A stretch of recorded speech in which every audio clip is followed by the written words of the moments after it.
Hello students, आज हम करने जा रहे हैं शेयर कैपिटल की सारी बेसिक एंट्रीज। अब इस वीडियो का एक अच्छा सा पार्ट क्या है कि शेयर कैपिटल के साथ साथ डिबेंचर की भी सारी जर्नल एंट्रीज में साइड बाय साइड बेसिक वाली आपको कवर करवा दूंगा।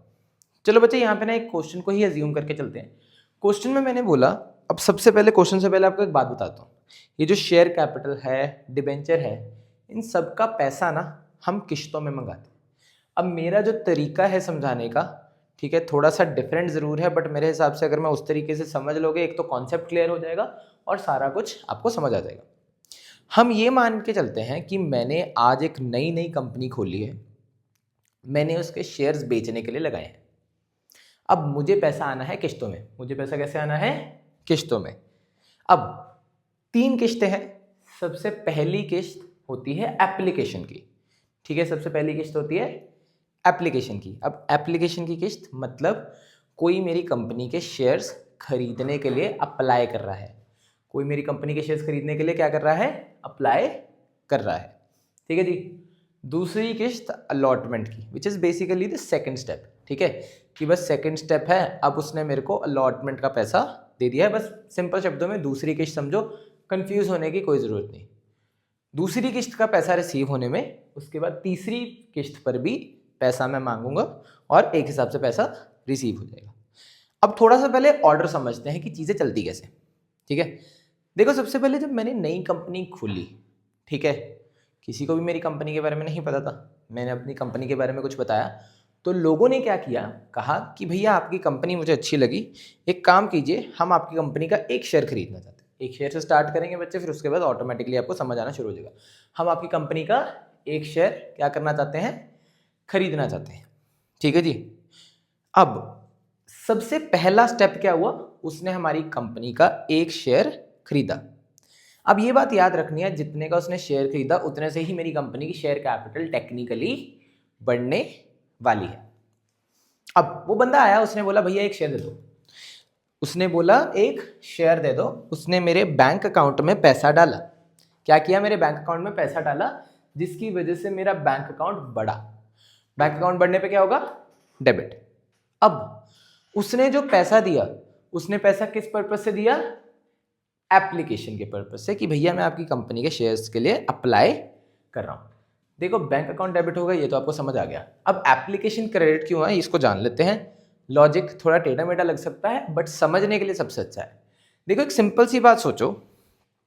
अब मैंने आपसे पैसा ले लिया एप्लीकेशन पर्पज के लिए। मैं फर्म हूं, मैं कंपनी हूं, मैंने आपसे पैसा ले लिया एप्लीकेशन पर्पज के लिए। अब मैंने उस पैसे को, जब तक वो पैसे की कैपिटल मैंने आपके नाम नहीं की, क्या वो पैसा मेरा है? क्या वो पैसा मेरा है? नहीं ना। तो ये वाला पैसा जो मैंने रिसीव किया है, ये मेरे लिए समझ लीजिए एक तरह की लायबिलिटी है।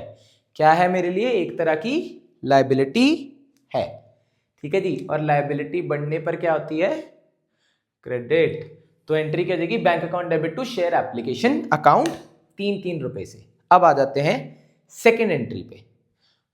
प्रोसेस का सेकेंड पार्ट क्या है कि जो पैसा मैंने रिसीव किया था उस पैसे को कैपिटल में कन्वर्ट करना है। जो पैसा मैंने रिसीव किया था उस पैसे को कैपिटल में कन्वर्ट करना है। इस प्रोसेस को प्रोसेस ऑफ अलॉटमेंट भी कह देते हैं, ठीक है।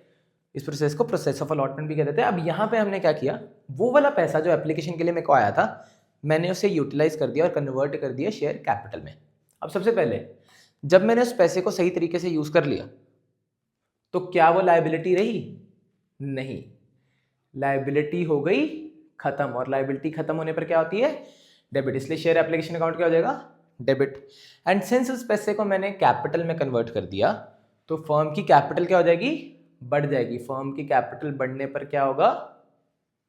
फर्म की कैपिटल बढ़ने पर क्रेडिट। तो एंट्री क्या हो जाएगी? Share application account debit to share capital. Hopefully आपको यहां तक समझ आ गया होगा। अब इसके बाद थोड़ा सा प्रोसेस चेंज होगा। अब बच्चे लॉजिकली सोचो, मैंने खोली एक नई कंपनी, उस नई कंपनी में मेरे पे किसी ने फेथ दिखाया और मेरी कंपनी का शेयर खरीदा। अब यार, जब उसने मेरे पे फेथ दिखाया तो क्या मेरा हक नहीं बनता कि मैं उस पर फेथ दिखाऊं? मेरी भी तो बनती है ना ड्यूटी कि मैं उस बंदे पे फेथ दिखाऊं। तो अब जब मैंने दूसरी किस्त का पैसा मांगना था ना, तो मैंने कहा नहीं यार, इस आदमी ने उस कंपनी में पैसा डाला है जो बिल्कुल नई कंपनी थी, या फिर उस कंपनी में पैसा डाला कि हाँ भाई इसने ट्रस्ट दिखाया कि मेरी कंपनी पे ट्रस्ट है इसको। अब बनती है मेरी ड्यूटी।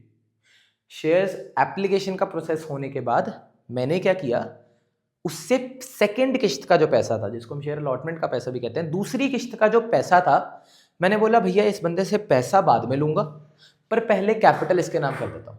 पहले क्या कर देता हूँ, कैपिटल इसके नाम कर देता हूँ। बड़ी सिंपल सी चीज़ है। मैंने क्या किया, share allotment account debit to share capital. ये पैसा मुझे अभी आना था, अभी तक आया नहीं है, पर मैंने पहले ही इतने की कैपिटल उसके नाम कर दी। अब सिंपल सी बात है बच्चे, कैपिटल बढ़ने पर क्रेडिट हो गई। On the other hand, share allotment का जो पैसा मुझे आएगा वो मेरे लिए क्या है, that will be an asset for me in this case scenario, क्योंकि पैसा मुझे आने वाला है। और ये पैसा जब आएगा, जब तक नहीं आ रहा ये एसेट है, और एसेट बढ़ने पे क्या होता है, डेबिट होता है। थर्ड एंट्री समझ आ गई ना। चलिए अब आ जाते हैं फोर्थ एंट्री के ऊपर। अब भैया मैंने उसके नाम शेयर अलॉटमेंट से शेयर कैपिटल कर दी, फिर मैं उस बंदे को बोलूंगा, मान लीजिए उसका नाम है एक्स, फिर मैं उस बंदे को बोलूंगा हाँ जी एक्स भैया जी, मैंने आपके नाम पे शेयर कैपिटल कर दी है दूसरी किस्त की, एक काम कीजिए मुझे वो किस्त ला कर दे दीजिए। अब वो भी बड़े रिस्पेक्टफुल आदमी थे, उन्होंने भी मुझे टाइम पर किस्त ला के दे दी। उन्होंने वो पैसा मेरे बैंक अकाउंट में ट्रांसफर कर दिया, जिसकी वजह से क्या हुआ, मेरा बैंक अकाउंट बढ़ गया, और एसेट बढ़ने पर डेबिट होता है। ठीक है जी। उसी के साथ साथ वो पैसा उसने किस पर्पस के लिए दिया था, शेयर अलॉटमेंट के पर्पस के लिए। अब मैंने पहले उस पैसे को क्या समझा हुआ था, एसेट। ठीक है। अब क्योंकि वो पैसा रिसीव हो गया, तो शेयर अलॉटमेंट का पैसा अब मेरे लिए किसी भी तरह का कोई एसेट नहीं रहा है, तो ये क्या हो जाएगा, क्रेडिट हो जाएगा। तो जर्नल एंट्री क्या बच गई बच्चों, bank account debit to share allotment account. ठीक है जी। ये 4 एंट्री समझ आ गई। ये 4 एंट्रीज में कोई दिक्कत तो नहीं किसी को, चलो बढ़िया। क्योंकि अगर आपको ये 4 एंट्री समझ आ गई ना, तो आपको पूरा शेयर का प्रोसेस समझ आ गया। और ये अगर पूरा प्रोसेस समझ आ गया, अब इसमें 4 किस्तें हो 5 किस्तें, आपको कभी दिक्कत नहीं आएगी। क्योंकि बच्चे अब जब तीसरी किस्त आने का वक्त होगा ना, तो जो प्रोसेस हमने थर्ड और फोर्थ में जर्नल एंट्री में किया है, वो सेम फिफ्थ और सिक्स्थ में भी करने वाले हैं। बस अलॉटमेंट की जगह जिस स्पेसिफिक कॉल का पैसा है, बस वो उसकी जगह पे आ जाएगा। देखो बड़ी सिंपल सी बात है, कैसे करेंगे। यहाँ पे अब एक चीज़ देखते हैं। फर्स्ट कॉल पे मैंने पैसा मंगाना था, बट क्योंकि उसने मेरी सही वक्त पे कंपनी के शेयर्स खरीदे, तो पहले मैं फर्स्ट कॉल का पैसा उसके नाम करूंगा, जिसकी वजह से एंट्री होगी share first call to share capital. और उसके बाद सेम चीज़ प्रोसेस पूरे का पूरा दोबारा रिपीट हो जाएगा। मैं उसको बोलूंगा भैया आपके नाम शेयर कैपिटल कर दी है, कृपया पैसे भिजवा दीजिए। उसने पैसा भिजवाएगा, और bank account to share first call. जो प्रोसेस थर्ड और फोर्थ में है, वो आगे फिफ्थ सिक्स्थ में भी रिपीट होगा। अगर एक और कॉल होती, सेकेंड कॉल भी होती, तो सेवन्थ और एट्थ में भी रिपीट होता। होपफुली बच्चे आपको ये समझ आया। ठीक है। अब सिंस ये वीडियो बड़े लास्ट मोमेंट पे आ रही है और टाइम हमारे पास लिमिटेड है, तो मैं डिबेंचर भी side by side he cover करना चाहता था। तो डिबेंचर की भी जर्नल एंट्रीज का प्रोसेस कुछ सेम ही रहता है। ठीक है जी। डिबेंचर्स की भी जर्नल एंट्री का प्रोसेस कुछ सेम ही रहता है, हालांकि उसके पीछे का लॉजिक थोड़ा सा डिफरेंट होता है, बट अगर आप उसको शेयर कैपिटल के लॉजिक के हिसाब से भी कर लेंगे, तो भी आपकी जर्नल एंट्रीज गलत नहीं होगी बिल्कुल भी। ठीक है। बस यहाँ पे थोड़ा सा नो डाउट एक्चुअल लॉजिक बहुत डिफरेंट है। ठीक है। जर्नल एंट्रीज का प्रोसेस सेम है, एक्चुअल लॉजिक डिफरेंट है। बस यहाँ पे आपके लिए इस समय सिंस कम वक्त है, तो आप समझो कि डिबेंचर्स के लिए भी सेम लॉजिक ही लगता है। अब प्रोसेस सेम, सबसे पहले मेरी कंपनी के डिबेंचर्स के लिए अप्लाई किया किसी ने, तो जो यहाँ पे फर्स्ट एंट्री के टाइम पे हुआ था, सेम चीज यहाँ पे फर्स्ट एंट्री के टाइम पे हो गई।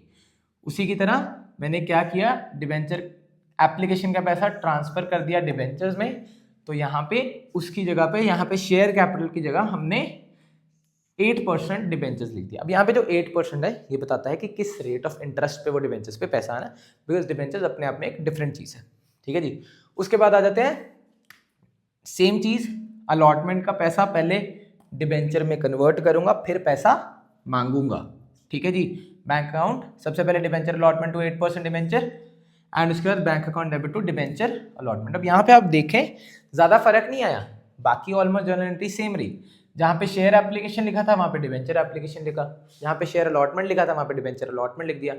जिस जिस जगह पे शेयर कैपिटल लिख रहा था वहाँ पे 8% डिबेंचर या जिस भी रेट ऑफ परसेंटेज पे डिबेंचर आया वो लिख दिया।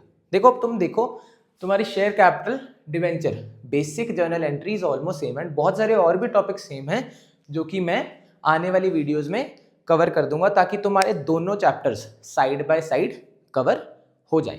बच्चे होपफुली आपको इस वीडियो में काफ़ी चीज़ें समझ आई होंगी।